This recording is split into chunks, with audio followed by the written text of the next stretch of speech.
والذی جاء بالصدق وصدق به اولئک هم المتقون لهم ما یشاءون عند ربهم صدق اللہ مولانا العظیم۔ حاضرین محترم،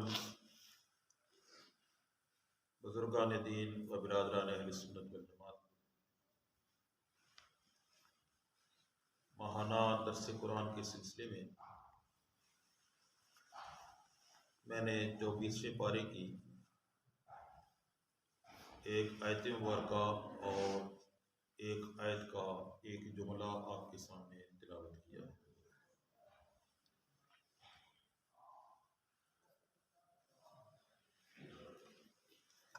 اللہ رب العزت نے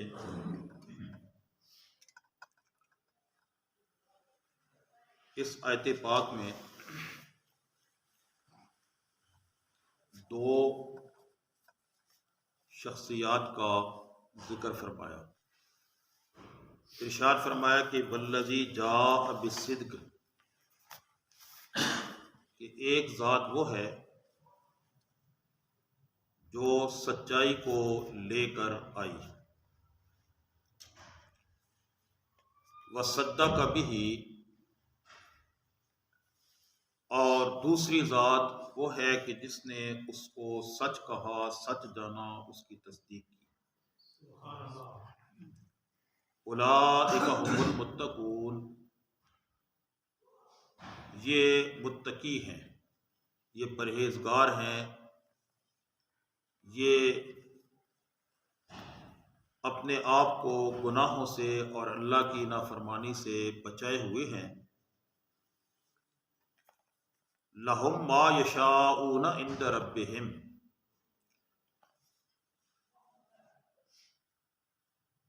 ان کا جو جزا ہے، ان کا جو صلہ ہے اللہ کے ہاں وہ یہ ہے کہ ما یشاءون، جو کچھ یہ چاہیں گے ان کو ملے گا۔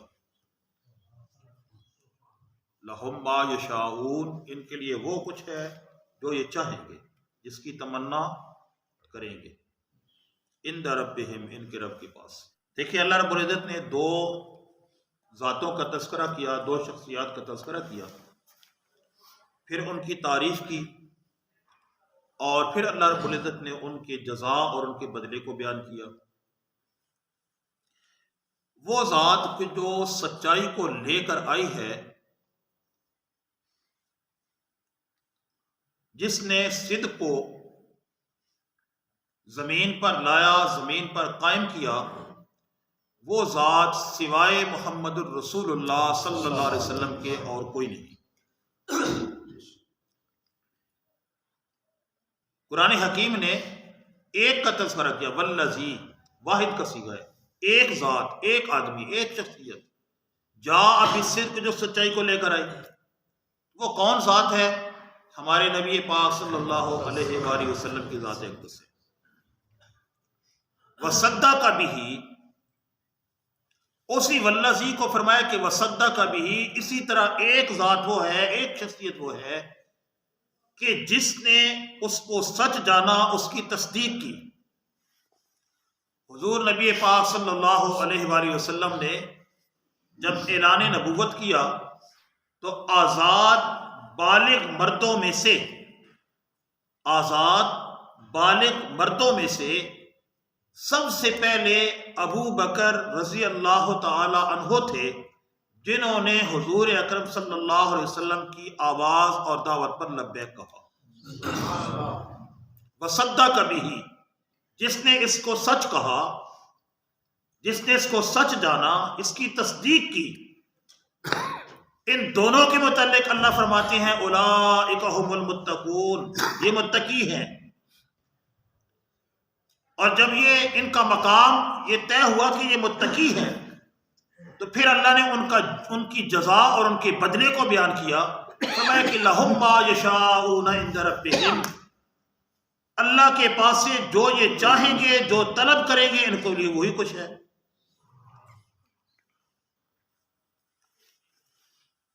حضرت ابو بکر صدیق رضی اللہ تعالیٰ عنہ وہ ذات اقدس ہے کہ حضور فرماتے ہیں کہ جب میں نے اسلام کی دعوت کو پیش کیا، ما دعوت احدا الی الاسلام، میں نے اسلام کی دعوت کو پیش کیا تو کوئی ایسا شخص ایک بھی نہیں تھا الا کانت لہ تردد و نظر، کہ جس کسی کو کچھ تردد نہ ہوا ہو، کچھ شک نہ ہوا ہو، کچھ اس نے نظر ثانی نہ کی ہو، اس نے سوچا نہ ہو۔ اللہ کے پیغمبر کو یہ فرما رہے ہیں کہ میں نے جس کے سامنے بھی اسلام کی دعوت کو پیش کیا، ہر کسی نے مجھ سے دلیل مانگی، کسی نے معجزہ طلب کیا، کسی نے تھوڑا وقت مانگ لیا، حتیٰ کہ حضرت علی رضی اللہ تعالیٰ عنہ نے بھی، روایات میں آتا ہے کہ اللہ کے پیغمبر نے جب آپ کو دعوت دی تو حضرت علی رضی اللہ تعالیٰ عنہ نے آپ سے وقت مانگا کہ میں اپنے ابا سے دعوت مشورہ کروں گا اور اس کے بعد میں بتاؤں گا کہ میں مسلمان ہوتا ہوں یا نہیں۔ اگرچہ سب سے پہلے بچوں میں سے حضرت علی رضی اللہ تعالیٰ عنہ مسلمان ہوئے، لیکن وقت مانگا کہ میں اپنے والد ابو طالب سے مشورہ کروں گا، سوچ بچار کروں گا۔ حضور فرماتے ہیں کہ کوئی ایک بھی کائنات میں دنیا میں ایسا نہیں تھا مکہ شریف کے اندر کہ جس نے مجھ سے وقت نہ مانگا ہو، دلیل نہ طلب کی ہو، معجزہ نہ طلب کیا ہو، الا ابا بکر، سوائے ابو بکر کے کہ ایک طرف میں نے دعوت دی، فوراً ابو بکر صدیق نے اس کو قبول کر لیا۔ اس لیے کہ ابو بکر صدیق رضی اللہ تعالیٰ عنہ کو اللہ نے پیدا ہی نبی پاک صلی اللہ علیہ وسلم کی تصدیق کے لیے کیا تھا۔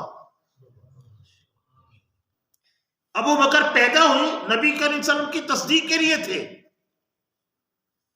اور حضرت ابو بکر صدیق رضی اللہ تعالیٰ عنہ کا مقام ایک بات سے ہی سمجھ آ جاتی ہے کہ دیکھیں آج ہم مسلمان اربوں کی تعداد میں ہیں، کسی وقت یہی تعداد ہزاروں میں تھی، کوئی وقت تھا سینکڑوں میں تھی، کوئی وقت تھا کہ چند گنتی کے مسلمان تھے۔ تعداد پیچھے چلے نا، کم ہوتی جاتی ہے نا۔ ایک وقت تھا کہ گنتی کی تعداد تھے 5 ہیں جی، 4 ہیں جی، حتیٰ کہ پیچھے چلے جائے تو حضور فرماتے ہیں انا اول المسلمین، میں پہلا مسلمان ہوں۔ حضور اکرم صلی اللہ علیہ وسلم تو نبی تھے، نبوت کے بعد اس روئے زمین پر سب سے پہلا ہونے والا مسلمان ابو بکر صدیق ہے۔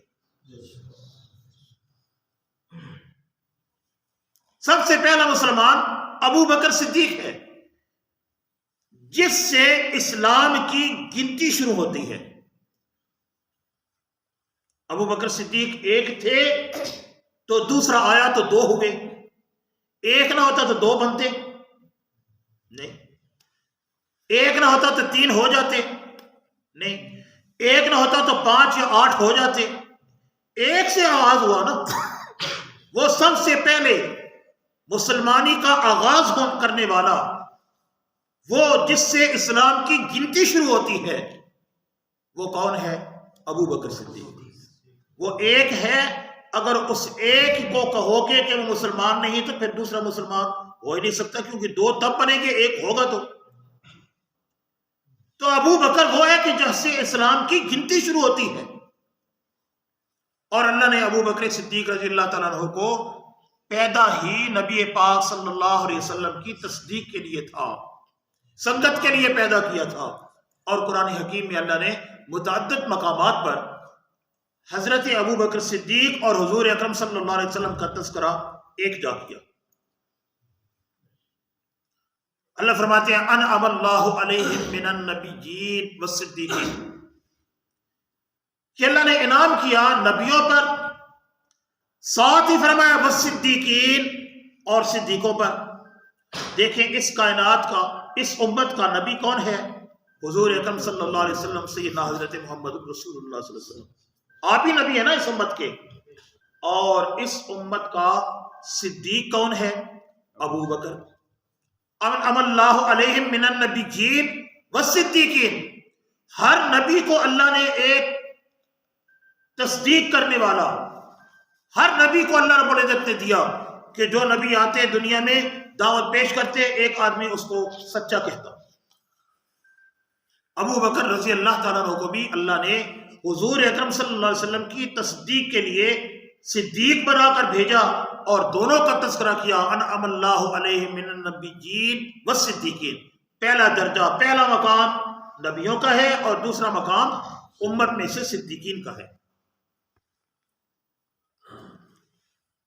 پھر خداوند ذوالجلال نے قرآن حکیم کے اندر حضور اکرم صلی اللہ علیہ وسلم کا تذکرہ کیا، فرمایا محمد الرسول اللہ والذین معہ اشداء علی الکفار رحماء بینہم، کہ محمد اللہ کے رسول ہیں، والذین معہ، جو ان کے ساتھ ہیں،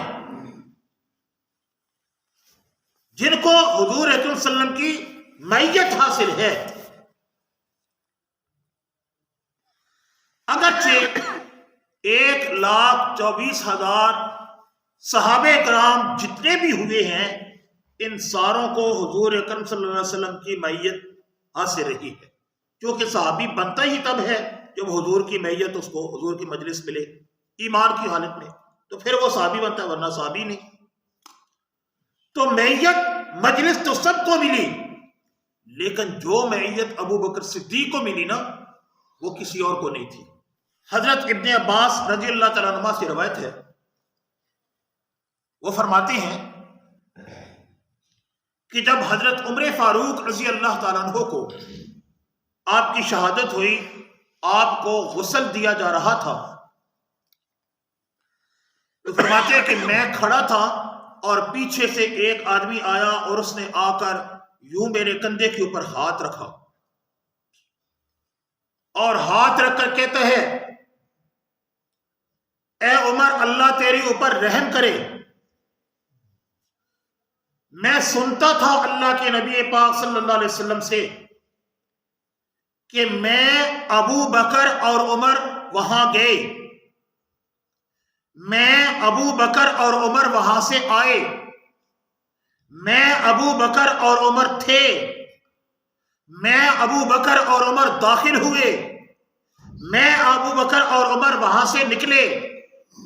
حضرت ابن عباس رضی اللہ تعالیٰ عنہ فرماتے ہیں کہ جب یہ میں نے جملے سنے، میں نے دیکھا کہ یہ کہنے والا کون ہے، میں نے پیچھے مڑ کر دیکھا تو یہ جملے کہنے والے سیدنا حضرت علی المرتضیٰ رضی اللہ تعالیٰ عنہ، جو اس بات کی تصدیق کر رہے تھے کہ ابو بکر صدیق رضی اللہ تعالیٰ عنہ اور حضرت عمر، یہ دونوں ہر جگہ ہر مقام پر ہر وقت حضور اکرم صلی اللہ علیہ وسلم کے ساتھ ہوتے تھے۔ حضور کی معیت ابو بکر کو جتنی حاصل ہوئی وہ اتنی اور معیت کسی کو حاصل نہیں ہوئی۔ میں صرف اسی کے اوپر آج گفتگو کروں گا کہ ابو بکر صدیق رضی اللہ تعالیٰ عنہ کو حضور اکرم صلی اللہ علیہ وسلم کی کتنی معیت تھی۔ تو علماء نے کہا کہ محمد الرسول اللہ والذین معہ، اگرچہ معیت 1,24,000 صحابہ کرام کو تھی، لیکن سب سے زیادہ معیت ابو بکر کو تھی، لہذا اس معہ سے مراد ابو بکر صدیق ہے۔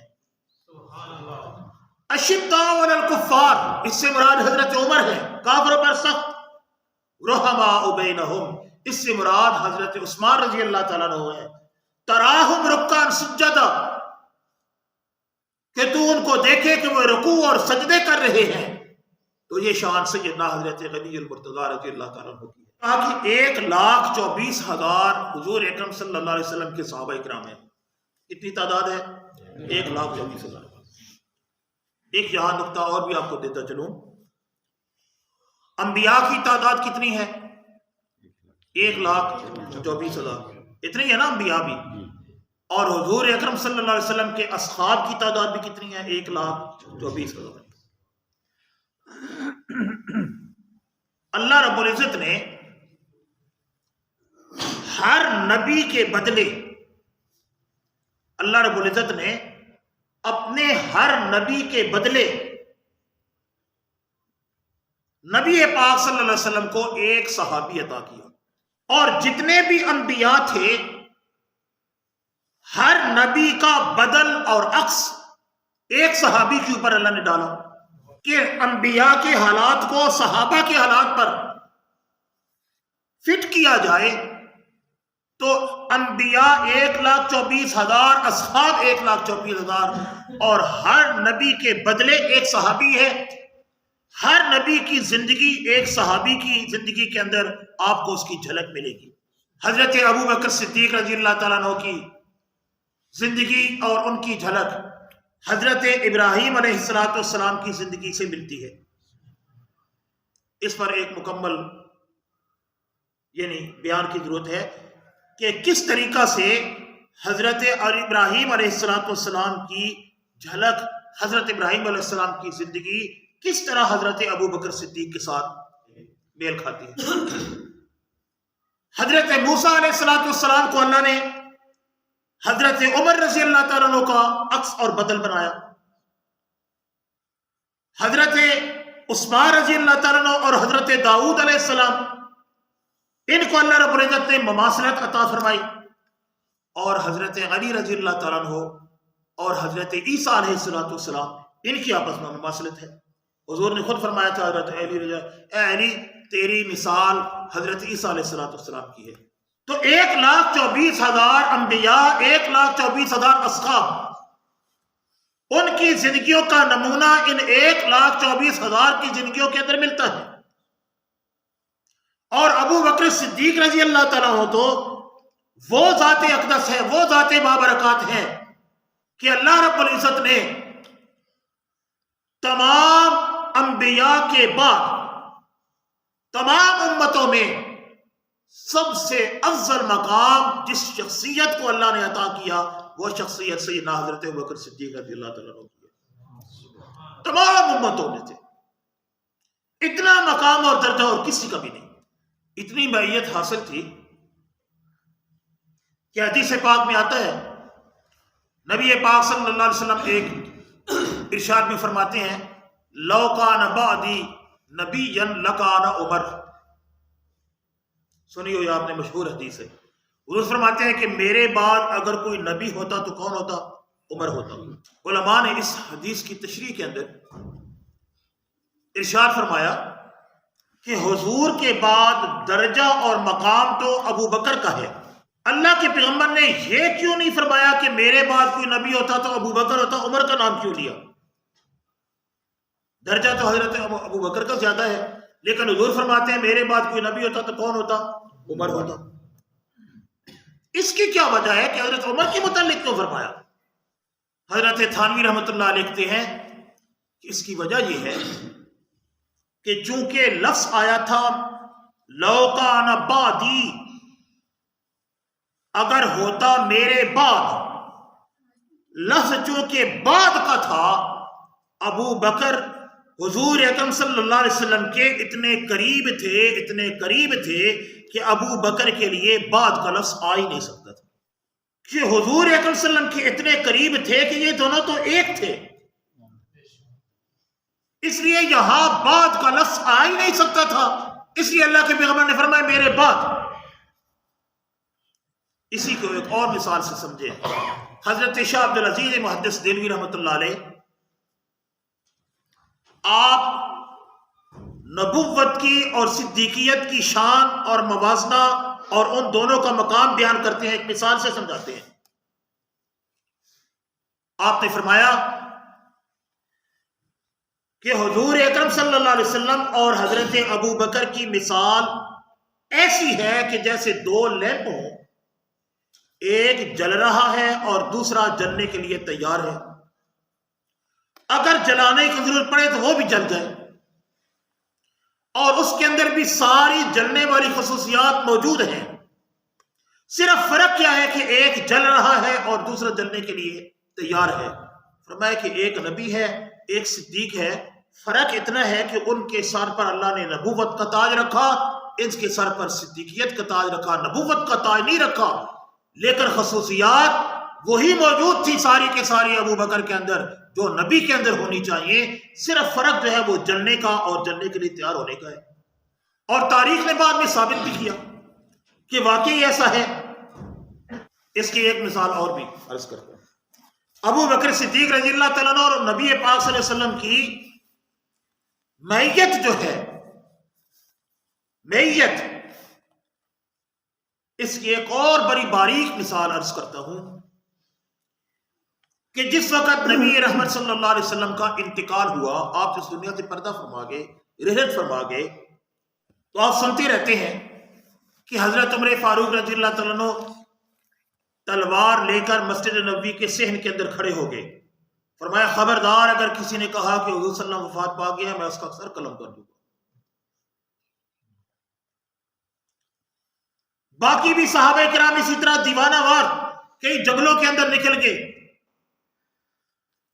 کئی ایسے مدہوش پھر رہے تھے، سمجھ نہیں آ رہی تھی کیا ہوا، کیا کریں، کدھر جائیں. وجہ کیا تھی؟ یہ نہیں کہ ان کو پتہ نہیں تھا کہ اللہ کے پیغمبر نے دنیا سے رخصت ہونا ہے. سارے صحابہ عالم تھے، حضور صلی اللہ علیہ وسلم نے ان کو تربیت، ان کی تعلیم فرمائی تھی. وجہ کیا تھی؟ وجہ یہ تھی کہ وہ نبی پاک صلی اللہ علیہ وسلم کے ساتھ جو صحابہ کرام کا ایک روحانی رشتہ تھا، ایک روحانی تعلق تھا، وہ تعلق عارضی طور پر منقطع ہو گیا حضور صلی اللہ علیہ وسلم کی وفات پر.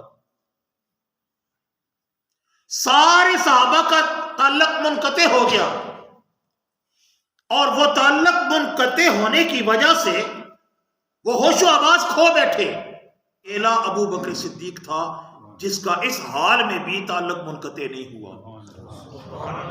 آپ نے سب صحابہ کو سنبھالا، سب کو اکٹھا کیا، حضرت عمر فاروق کو بلایا، سب کو بلا کر خطبہ ارشاد فرمایا. فرمایا کہ حضور اکرم صلی اللہ علیہ وسلم تو ایک نبی تھے، اللہ نے پہلے بتا دیا وما محمد الا رسول قد خلت من قبلہ الرسل افإن مات أو قتل انقلبتم على أعقابكم.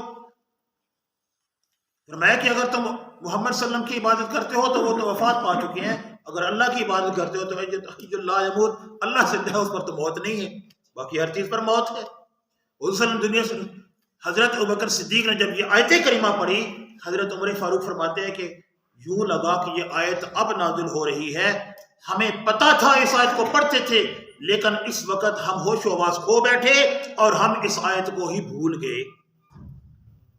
تو ابو بکر صدیق رضی اللہ تعالیٰ عنہ کا اس حال میں بھی حضور اکرم صلی اللہ علیہ وسلم کے ساتھ تعلق منقطع نہیں ہوا. وہ تعلق دوبارہ جب اللہ کے پیغمبر قبر مبارک میں تشریف لے گئے تو پھر ساری امت کا اور سارے ایمان والوں کا روحانی تعلق حضور اکرم صلی اللہ علیہ وسلم کے ساتھ جڑ گیا. علماء نے لکھا ہے کہ اس وقت بھی اگر کوئی آدمی مسلمان ہوتا ہے، کسی کے دل میں ایمان آتا ہے، تو حضور اکرم صلی اللہ علیہ وسلم کے جسم اطہر سے ایک نور کی شعاع جو ہے اس کے قلب پر پڑتی ہے، جس سے اس کا دل روشن ہوتا ہے، اس کے دل میں ایمان آتا ہے. اور اب بھی اس وقت بھی ہم سب کا جو روحانی تعلق اور ایک نورانی تعلق ہے وہ حضور اکرم صلی اللہ علیہ وسلم کے ساتھ، آپ قبر شریف میں زندہ ہیں اور اس کے ساتھ ہمارا روحانی تعلق قائم ہے، تبھی تو ہمارا ایمان جو ہے وہ قائم ہے. تو حضرت ابو بکر صدیق رضی اللہ تعالیٰ عنہ کو حضور اکرم صلی اللہ علیہ وسلم کی کتنی معیت حاصل تھی کہ جب دونوں غار میں تھے اور کافر جو ہے وہ تلاش کرتے کرتے غار کے دہانے تک پہنچ گئے،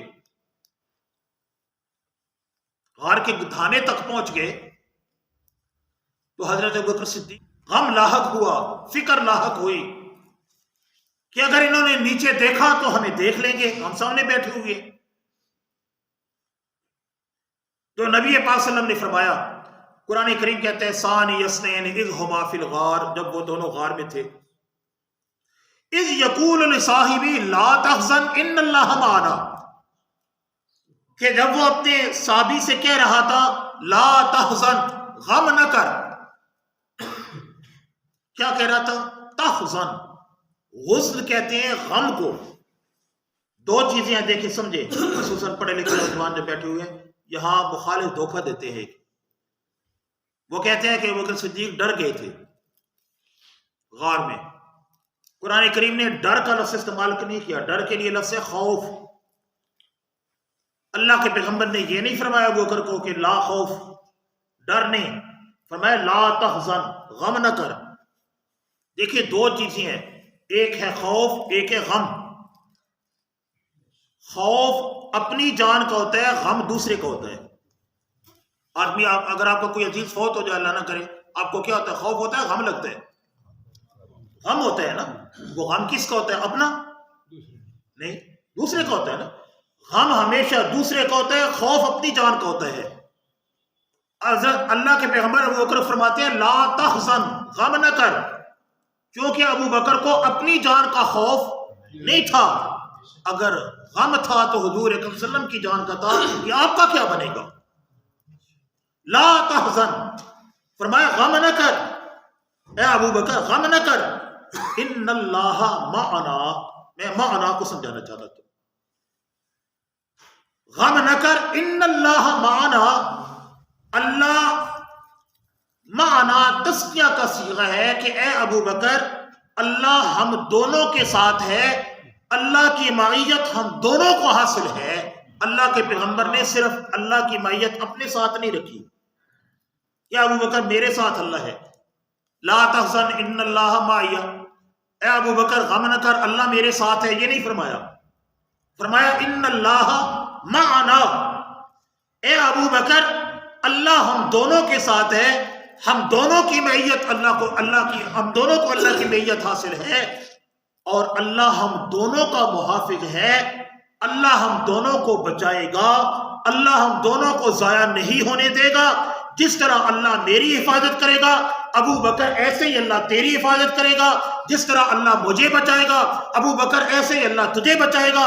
جس طرح اللہ مجھے کھونے نہیں دے گا، ضائع نہیں ہونے دے گا، اسی طرح ابو بکر، تو جیسے حضور اکرم صلی اللہ علیہ وسلم کو معیت اللہ کی تھی، ایسے ہی ابو بکر کو معیت اللہ کی تھی۔ گویا ابو بکر اور حضور اکرم صلی اللہ علیہ وسلم کو آپس میں اتنا قرب تھا کہ جو انوارات محمد رسول اللہ پر اللہ کے پڑھ رہے تھے وہی ابو بکر کے اوپر پڑھ رہے تھے۔ دونوں کو برابر، دونوں کو ایک نہ، ان اللہ معنا، ہم دونوں کو برابر معیت اللہ کی حاصل۔ آپ نے علماء کرام سے سنا ہوگا کہ جب حضرت ابو بکر صدیق رضی اللہ تعالیٰ عنہ اور نبی پاک صلی اللہ علیہ وسلم غار میں گئے، عام طور پر مقررین حضرات علماء حضرات یہی بیان کرتے ہیں کہ جب غار میں چلے گئے تو اللہ نے مکڑی کو حکم دیا کہ جا کے غار کے دھانے پر جالا بن لے۔ سنا ہوگا؟ مکڑی نے جالا بن لیا۔ ایک کبوتری کو کہا کہ جا کے انڈے دے دے، کبوتری نے انڈے دے دیے۔ لیکن حقیقت یہ ہے، صحیح بات یہ ہے کہ وہ مکڑی کا جالا پہلے سے موجود تھا اور وہاں کبوتری نے پہلے سے ہی انڈے دے رکھے تھے۔ یہ دونوں چیزیں ان دونوں حضرات کے وہاں پہنچنے سے پہلے موجود تھی۔ مکڑی کا جالا بھی موجود تھا اور کبوتری کے انڈے بھی موجود تھے۔ نبی پاک صلی اللہ علیہ وسلم نے غار کے اندر داخل ہونا ہے، ابو بکر نے بھی غار میں داخل ہونا ہے، اور دھانے کے اوپر مکڑی نے جالا بنا ہوا ہے۔ مکڑی کا جالا کتنا مضبوط ہوتا ہے؟ بڑا مضبوط ہوتا ہے نا، ٹوٹتا تو نہیں ہے، نرم تو ہوتا ہے۔ قرآن حکیم نے اس مکڑی کے جالے کی ایک مثال دی ہے۔ اللہ فرماتے ہیں کہ کمثل العنکبوت اتخذت بیتا وان اوہن البیوت لبیت العنکبوت، فرمایا اللہ نے کہ سب سے جو کمزور گھر ہے نا، جالا ہے، وہ مکڑی کا جالا ہے، کہ ذرا پھونک بھی مارو تو مکڑی کا جالا اڑ جاتا ہے۔ اب حضور نے بھی داخل ہونے ہے غار کے اندر، ابو بکر نے بھی داخل ہونا ہے غار کے اندر، اور غار کے دھانے پر کیا ہے؟ مکڑی کا جالا۔ اللہ رب العزت نے معجزتاً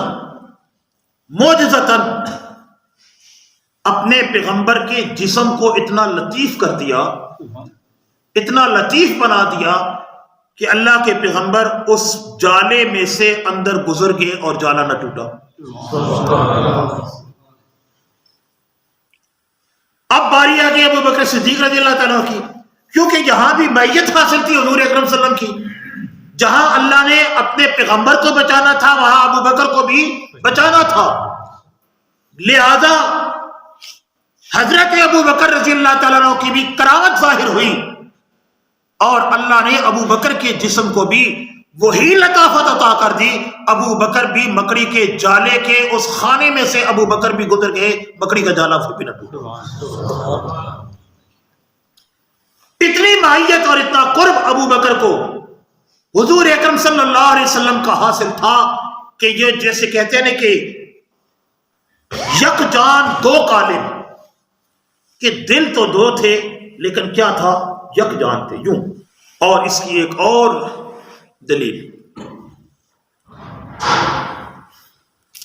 قرآن حکیم میں اللہ فرماتے ہیں منہا خلقناکم وفیہا نعیدکم ومنہا نخرجکم تارۃ اخری، فرمایا کہ ہم نے تمہیں اس مٹی سے پیدا کیا، ومنہا نخرجکم، دوبارہ تمہیں اسی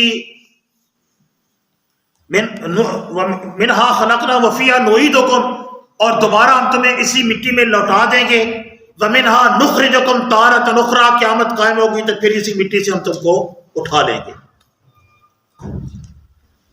نبی رحمت صلی اللہ علیہ وسلم فرماتے ہیں جب بھی کسی بچے کو ماں کے رحم میں پیدا ہونا ہوتا ہے، اللہ رب العزت اپنے فرشتے کو حکم دیتے ہیں کہ فلاں جگہ کی مٹی اٹھا اور اٹھا کر ماں کے رحم کے اندر پہنچا دے، اس مٹی سے میں نے اس بچے کو، اس پتلے کو بنانا ہے۔ اور جہاں سے مٹی لے کر فرشتہ، جہاں کا خمیر لے کر فرشتہ ماں کے پیٹ کے اندر پہنچاتا ہے، آدمی میاں کے پیٹ سے باہر آ کر ساری زندگی گھومتا پھرتا رہتا ہے، لیکن جب موت آتی ہے تو پھر وہ مٹی اس کو اپنی طرف کھینچ لیتی ہے، جہاں سے فرشتے نے اٹھائی تھی مٹی وہی بندہ دفن ہوگا، پھرتا رہے جدھر مرضی ہے، دفن وہی ہوگا جہاں سے اس کی مٹی لی گئی تھی۔ اور یہ کوئی پتہ نہیں چلتا موت سے پہلے کہ مٹی کہاں سے لی گئی ہے، جب آدمی مرتا ہے دفن ہوتا ہے تو پھر پتہ چلتا ہے کہ اس کی مٹی یہاں سے لی گئی تھی۔ وَمِنْهَا نُخْرِجُكُمْ تَارَةً أُخْرَىٰ، روزے قیامت پھر اللہ اس کو اسی قبر سے اٹھا دیں گے۔ حضور نبی پاک صلی اللہ علیہ وسلم فرماتے ہیں کہ میں، ابو بکر اور عمر ایک ہی مٹی سے پیدا ہوئے اور وہیں سے ہم اٹھائے جائیں گے روز قیامت۔ حضرت نبی پاک صلی اللہ علیہ وسلم جب دفن ہوئے حضرت عائشہ صدیقہ رضی اللہ تعالیٰ عنہا کے حجرے مبارک کے اندر، تو پتہ چلا کہ حضور کا خمیر یہاں سے لیا گیا تھا۔ اب وہ جگہ جہاں نبی پاک صلی اللہ علیہ وسلم دفن ہے، اس جگہ کی شان پیغمبر نے اپنی زبان سے دنیا میں بیان فرما دی تھی۔ فرمایا تھا ما بین بیتی و منبری روضۃ من ریاض الجنہ، کہ یہ جو ٹکڑا ہے نا زمین کا، بظاہر یہ زمین کا ٹکڑا ہے، میرے منبر اور میرے گھر کے درمیان روضۃ من ریاض الجنہ، یہ بظاہر زمین کا ٹکڑا ہے لیکن یہ زمین کا ٹکڑا نہیں، یہ کہاں کا ٹکڑا ہے؟ جنت کا، یہ جنت کا ٹکڑا ہے۔ گویا اللہ نے اپنے پیغمبر کا خمیر جنت کی مٹی سے لیا تھا۔ اور جب حضرت ابو بکر اس میں دفن ہوئے تو دفن ہونے کے بعد پتہ چلا کہ ابو بکر کا خمیر بھی اسی جنت کی مٹی سے لیا گیا تھا۔ پھر جب دفن ہوئے حضرت عمر تو پتہ چلا کہ حضرت عمر کا خمیر بھی اسی جنت کی مٹی سے لیا گیا تھا۔ یہ تینوں ذوات اقدسہ جنت سے آئی تھی، دنیا کے اندر زندگی گزاری اور گزارنے کے بعد پھر جنت کے اندر چلی گئی۔ یہ تو تھے ہی جنتی۔ جو میں مسئلہ سمجھانا چاہتا ہوں وہ یہ کہ تینوں کا خمیر ایک جگہ سے لیا گیا، ایک مٹی سے تینوں کو بنایا گیا، تینوں ایک مٹی اسی کے اندر دفن ہو گئے۔ صحابہ فرماتے ہیں، روایات میں آتا ہے کہ نبی پاک صلی اللہ علیہ وآلہ وسلم کے جسم اطہر سے خوشبوئیں نکلا کرتی تھیں، اور آپ کے جسم سے اگر پسینہ نکلتا تھا تو اس پسینے کی بھی خوشبو آیا کرتی تھی۔ کس لیے؟ اس لیے ہمارے جسم سے پسینہ نکلے تو بدبو آتی ہے۔ کیوں بدبو آتی ہے؟ ہمارا جو خمیر ہے وہ عام مٹی سے لیا گیا ہے نا، اور مٹی آپ کو پتا ہے کہ جب گیلی ہوتی ہے تو اس میں بدبو پیدا ہوتی ہے یا نہیں ہوتی؟ تو ہمارے جسم سے جب پسینہ نکلتا ہے تو بدبو اس لیے آتی ہے کہ یہ عام مٹی سے بنا ہے، اور عام مٹی جو ہے جب وہ گیلی ہوتی ہے تو اس میں بدبو آتی ہے۔ لیکن نبی پاک صلی اللہ علیہ وسلم کی جسم اطہر کو آپ کا خمیر لیا گیا جنت کی مٹی سے، اور جنت کی مٹی میں تو بو ہے نہیں، وہاں تو خوشبو ہے، اس لیے آپ کے جسم سے جو پسینہ نکلتا تو کیا آتا تھا؟ خوشبو آتی تھی۔ علماء نے لکھا ہے کہ جو خوشبو حضور اکرم صلی اللہ علیہ وسلم کے جسم اطہر سے آتی تھی وہی خوشبو ابو بکر کے جسم سے بھی آتی تھی، وہی خوشبو حضرت عمر فاروق کے جسم سے بھی آتی تھی، کیونکہ ان کا امیر بھی تو جنت کی مٹی سے ہے نا۔ لیکن اس کو کسی نے بیان نہیں کیا۔ آج تک حضور اکرم صلی اللہ علیہ وسلم کی خوشبو کے تذکرے تو سارے کرتے ہیں۔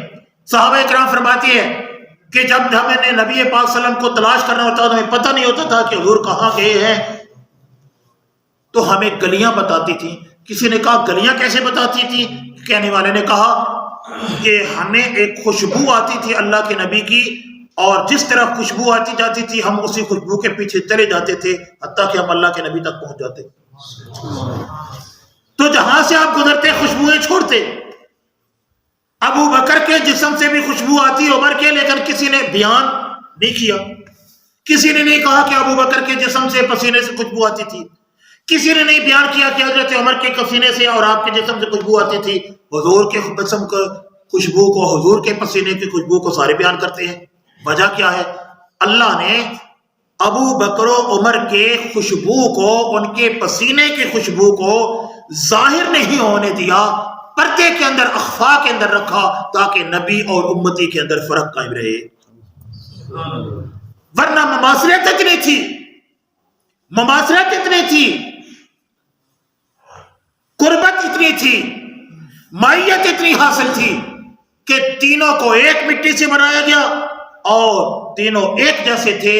اس لیے اللہ کے پیغمبر نے یہ بھی فرما دیا کہ لو کان بعدی نبی لکان عمر، عمر کے اندر بھی یہ خصوصیات ہیں کہ اگر میرے بعد کوئی نبی ہوتے تو عمر بھی ہوتے۔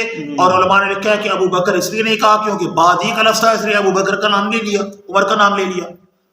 اور نبی پاک صلی اللہ علیہ وسلم کے دنیا سے پردہ فرما جانے کے بعد، دنیا سے پردہ فرما جانے کے بعد ہر طرف سے فتنے نمودار ہو گئے، ہر طرف سے فتنے نمودار ہو گئے۔ بعض قبائل نے اسلام کا انکار کر دیا، بعض نے زکوٰۃ دینے سے انکار کر دیا کہ ہم زکوٰۃ نہیں دیتے۔ حضور اکرم صلی اللہ علیہ وسلم نے حضرت اسامہ کے لشکر کو اپنی وفات سے 3 دن پہلے بھیج دیا تھا۔ اب اسامہ رضی اللہ تعالیٰ کا لشکر وہ بھی باہر جا رہا ہے، وہ بھی ایک، اس کو بھیجنا بھی مسئلہ تھا۔ ایک طرف مسلمہ کذاب نے نبوت کا دعویٰ کر دیا، وہ بھی فتنہ کھڑا ہو گیا۔ یہ بھی خطرہ تھا کہ حضور اکرم صلی اللہ علیہ وسلم کے دنیا سے پردہ فرما جانے کے بعد وہ دائیں بائیں کی قوتیں اور وہ قبائل جن کو یہ مدینہ کا مرکز اچھا نہیں لگ رہا، ان کے حملے کا خطرہ بھی تھا۔ تو یہ بہت سارے مسائل تھے، بہت سارے مسائل تھے۔ حضرت ابو بکر صدیق رضی اللہ تعالیٰ عنہ کو بہت سارے لوگوں نے مشورے دیے۔ کسی نے کہا ابو بکر لشکر اسامہ کو روک لو عارضی طور پر، فرمایا کہ نہیں، اس کو اللہ کے نبی روانہ کر چکے ہیں، میں ابو بکر اس کو نہیں روکتا، یہ جائے گا۔ مسلمہ کذاب کا فرمایا کہ اس کا بھی مقابلہ کریں گے۔ جن قبائل نے ارتداد اختیار کر دیا، مرتد ہو گئے، فرمایا ان سے بھی مقابلہ ہوگا۔ جنہوں نے زکوٰۃ دینے سے انکار کر دیا، ابو بکر صدیق نے فرمایا ان کے ساتھ بھی لشکر تیار کرو، ان سے بھی جنگ کر رہی ہے۔ حضرت علی آئے، حضرت عمر رضی اللہ تعالیٰ عنہ آئے اور ابو بکر صدیق کو کہا، ابو بکر یہ وقت ایسا نہیں کہ سارے محاذوں کو کھول لیا جائے، اللہ کے نبی کی وفات ہوئی ہے اور اسامہ کا لشکر بھی چلا گیا، ادھر بھی صحابہ چلے گئے۔ مسلمہ کذاب کا مسئلہ الگ ہے، ارتداد کا مسئلہ الگ ہے، اس لیے اس وقت منکرین زکوٰۃ کی طرف سے تھوڑی سی چشم پوشی کی جائے اور ان کی طرف جو وہ لشکر نہ بھیجا جائے، اس کی طرف پیش قدمی نہ کی جائے۔ حضرت ابو بکر صدیق رضی اللہ تعالیٰ نے بڑا پیارا جواب دیا۔ جو تاریخ کے ماتھے کے اوپر ایک سنہری حرفوں سے لکھا ہوا ہے حضرت ابو بکر کا جواب. آپ نے فرمایا عمر تو زمانے کفر میں زمانے جاہلیت میں تو بڑا بہادر تھا, بڑا جری تھا. اسلام لانے کے بعد کیا تو کمزور ہو گیا, بزدل ہو گیا ہے؟ اس کے بعد آپ نے فرمایا کہ خبردار, اگر سارے تم چلے جاؤ, دشمن حملہ کر دے اور ابو بکر صدیق کی جسم کی بوٹی بوٹی دشمن کر دیں اور جنگل کے درندے اٹھا کر میری بوٹیوں کو بھی لے جائیں, لوگ شہید ہو جائیں, بچے یتیم ہو جائیں, عورتیں بیوہ ہو جائیں, تب بھی ابو بکر صدیق نہ لشکر اسامہ کو روکتا ہے اور نہ ہی منکرین زکوٰۃ کے خلاف جنگ کو روکتا ہے. اَيَنْقُصُ الدِّينُ وَأَنَا حَيٌّ, فرمایا کہ کیا دین میں لوگ کمی بیشی کر لیں اور میں زندہ رہوں؟ مجھے اللہ کے پیغمبر نے اور اللہ نے اس سیٹ کے اوپر, اس منصب کے اوپر, خلافت کے اوپر بٹھایا کس لیے ہے؟ میں دین کا محافظ ہوں. اَيَنْقُصُ الدِّينُ وَأَنَا حَيٌّ, میں زندہ رہوں ابو بکر, لوگ دین کے اندر کمی بیشی کر لیں, یہ نہیں ہو سکتا. جب اللہ کے اس نبی کے خلیفہ نے اس قدر استقامت دکھائی, اس قدر استقامت دکھائی, حضرت علی رضی اللہ تعالیٰ عنہ کھڑے ہو گئے. تبری کے اندر مورخ نے لکھا ہے, شیخ تبری نے, حضرت علی رضی اللہ تعالیٰ عنہ نے اس موقع میرے اوپر ارشاد فرمایا, یا ابا بکر انت قائم مقام الانبیاء, اے ابو بکر تو اس وقت انبیاء کے مقام پر کھڑا ہے. جو جرت اور جو شجاعت انبیاء کے اندر ہوتی ہے ان کے دل میں کسی کا خوف نہیں ہوتا, وہ ہر فتنے کا مردانہ وار مقابلہ کرتے ہیں. انت قام مقام الانبیاء, اے ابو بکر تو اس وقت انبیاء کے مقام پر کھڑا ہے. جو نبیوں کی شان اور مقام ہے, اے ابو بکر اس وقت تیری وہ شان اور مقام. ابو بکر نے یہ ثابت کر دیا. حضرت شاہ عبد العزیز محدث دہلوی نے جو لکھا کہ دو لیمپ ہیں, ایک جل رہا ہے, ایک جلنے کے لیے تیار ہے. اللہ کے نبی والا لیمپ بجھا, ابو بکر کا لیمپ جل گیا. وہ کام کر دکھائے جو نبی کیا کرتا ہے. ارتداد کا فتنہ ایک مستقل وہ موضوع ہے کہ حضرت ابوبکر صدیق رضی اللہ تعالیٰ عنہ نے کس طرح ارتداد کا مقابلہ کیا اور نبوت کا کام, نبوت کے کاز کو, ادھورے کام کو پورا کیا. یہ ایک مستقل موضوع ہے. منکرین زکوٰۃ کے ساتھ حضرت ابوبکر صدیق تلوار لے کر لڑے نکلے اور آپ نے یہ بتا دیا کہ دین کی ضروریات میں سے کسی ضرورت دین کا کوئی انکار کر دے, چاہے وہ نماز پڑھتا ہو, چاہے وہ روزہ رکھتا ہو, ایک ضرورت دین کا بھی انکار کرے گا تو اس کے ساتھ اسی طرح مقابلہ ہوگا جس طریقے سے کفار کے ساتھ مقابلہ کیا جاتا ہے. یہ ابوبکر صدیق نے بتایا. لوگ حضرت ابوبکر صدیق رضی اللہ تعالیٰ عنہ کے ایمان پر حملے کرتے ہیں, ایمان پر شک کرتے ہیں اور آپ کے خلاف پروپیگنڈا کیا جاتا ہے کہ آپ نے حضرت فاطمہ رضی اللہ عنہ کے ساتھ نعوذ باللہ ظلم کیا, آپ کا باغ چھین لیا. سب جھوٹ ہے, یہ ہو نہیں سکتا. حضرت ابوبکر صدیق رضی اللہ تعالیٰ عنہ اگر وہ باغ لے لیا تھا تو کیا انہوں نے اپنے بچوں کو دیا تھا؟ سوال تو یہ نا, کس لیے لیا تھا؟ کیا ابوبکر صدیق نے اپنے نام کرایا اس باغ کو؟ کیا اپنے بچوں کے نام کرایا؟ اس کے آمدن اپنے بچوں کو کھلائی, اپنے نسل کے اوپر صرف کی نہیں. جیسے اللہ کے نبی اس باغ میں سے مہمانوں کی مہمان نوازی کرتے تھے, سرکاری مہمانوں کی, غریب پروروں کی اور ازواج مطہرات کی, اسی کے مطابق حضرت ابوبکر صدیق نے اس باغ کی آمدن کو ان تمام حصوں کے اوپر اسی طریقہ سے تقسیم کرتے رہے. وہ مال فے تھا, باغ فدق, مال فے جو بغیر لڑائی کے حاصل ہو جائے کفار سے, وہ مال فے کہلاتا ہے. قرآن کریم کی آیات پڑھ کر دیکھ لیں. ما عفا اللہ علی رسولہ منہم فما اوجفتم علیہ من خیل ولا رکاب ولا, یہ قرآن کریم کی آیت مال فے کی تقسیم کے متعلق فرماتی ہے. سارے کے سارے مال فے میں کن کن حصہ ہوتا ہے؟ ابوبکر صدیق نے تو اس کے مطابق اس کو تقسیم کیا. اور جب ابوبکر صدیق کا جنازہ اٹھا, آپ نے ارشاد فرمایا کہ میری فلاں جو جائیداد اور زمین ہے وہ بیچ کر جتنا میں نے ان 2.25 سالوں میں بیت المال سے تنخواہ لی ہے وہ ساری کی ساری اسی بیت المال کی تنخواہ میں واپس کرا دو. ابو بکر تو ایک مسلمانوں کا روپیہ بھی کھا کر اس دنیا سے جانا نہیں چاہتا. اور فرمایا کہ مجھے انہی پرانی چادروں کے اندر مجھے کفن دے دینا، ابو بکر کے لیے نئے کفن خریدنے کی ضرورت نہیں ہے۔ وہ ابو بکر کسی کا مال نہ حق کھا سکتا ہے۔ یہ سارے کا سارا جال اس لیے بنا جاتا ہے کہ صحابہ کرام کے اوپر سے اعتماد کو ختم کیا جائے، اور صحابہ پر جب اعتماد ختم ہوتا ہے دین کا کوئی مسئلہ بچتا ہی نہیں ہے۔ دیکھیں صحابہ کے خلاف جو تحریک ہے یہ اسلام کے خلاف تحریک ہے۔ صحابہ پر بد اعتمادی، بدگمانی، دین پر بد اعتمادی اور بدگمانی ہے۔ دین کا کوئی مسئلہ ثابت نہیں ہو سکتا اگر صحابہ کا ایمان نہ تسلیم کیا جائے، کوئی مسئلہ ثابت نہیں ہوتا۔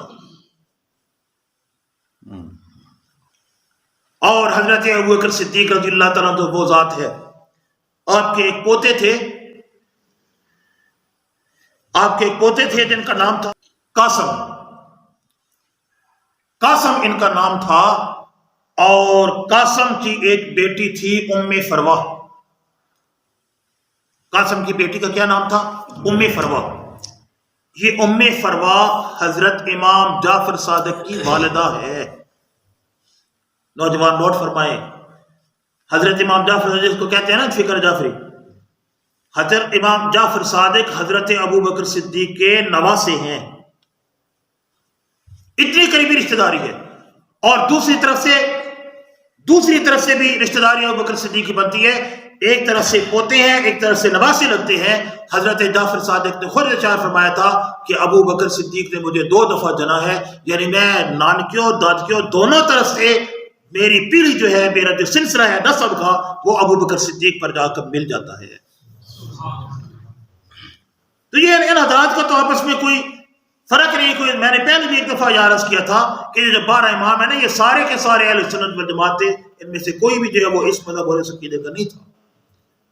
یہ سارے صحابہ کرام کی اولادیں ہیں، اور صحابہ کرام کے ساتھ ان کی رشتہ داریاں ہیں، صحابہ کرام کے ساتھ ان کے رشتے ناتے جڑے ہوئے ہیں، کوئی تفریق نہیں ہے۔ یہ اہل بیت اور صحابہ علادہ، اور اہل بیت کا وہ فرد جو صحابی نہیں ہے اس کی تو حیثیت ہی کوئی نہیں، اصل مقام تو صحابیت ہے۔ وہ دیکھیں قریبی ہی رشتہ دار کیوں نہ، اگر صحابی نہیں بنا اس کا کوئی مقام ہے؟ ابو لہب حضور صلی اللہ علیہ وسلم کا سگا چچا تھا نا، صحابی نہیں بنا، قرآن کریم کی آیت نہیں اتری اس کے خلاف، تو اصل مقام صحابیت ہے۔ لہذا صحابیت کو سمجھو کہ یہ صحابیت کتنا بڑا مقام ہے، جس کو اللہ کے پیغمبر فرماتے ہیں اصحابی کالنجوم، میرے صحابہ کی مثال تو آسمان کے ستاروں کی طرح ہے۔ تم میں سے اس کو جس کی پیروی کرو گے فَبِأَيِّهِمْ اقْتَدَيْتُمْ اهْتَدَيْتُمْ، فرمایا کہ جس کی تم پیروی کر لو گے تمہیں ہدایت ہی ملے گی۔ ہدایت میں صحابہ تو ستارے ہیں سارے کے سارے۔